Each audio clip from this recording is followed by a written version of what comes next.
कुछ खबरें एंटरटेनमेंट की दुनिया से।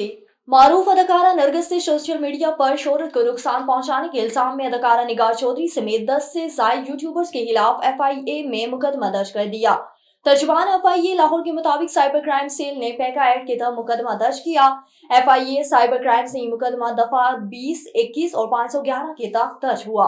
मुकदमे में अदाकारा निगार चौधरी और आबिदा उस्मानी समेत 10 से ज्यादा यूट्यूबर्स को नामजद किया गया।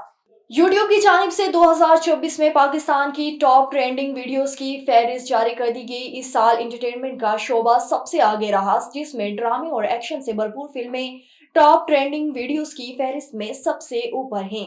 फहरिस्त में रजब की फैमिली सफ अव्वल पर है और उनके बाद दूसरे नंबर पर अनाया इशाल फैमिली, तीसरे नंबर पर अरशद रिलीज, चौथे नंबर पर प्रीनियो आर की स्टानियो, पांचवें नंबर पर डकी बाई हैं। इसी तरह फहरिस्त में छठे नंबर पर स्टोरोलॉजी, सातवें नंबर पर छोटा अली वीलॉग, आठवें नंबर पर डॉक्टर इम्तियाज अहमद, 9वें नंबर पर शिराज वीलॉग और आखिरी नंबर पर फैसल बराजमान हैं और आखिरी नंबर पर फातिमा फैसल बराजमान हैं। बॉलीवुड की मशहूर जमाना फिल्म रॉकस्टार से शोहरत हासिल करने वाली अदाकारा नरगिस फखरी की बहन आलिया फखरी को कत्ल के इल्जाम में गिरफ्तार कर लिया गया। गैर मुल्की मीडिया रिपोर्ट के मुताबिक आलिया फखरी को अमरीकी शहर क्वींस में अपने साबका बॉयफ्रेंड और इसके दोस्त के कत्ल के इल्जाम में हिरासत में लिया गया।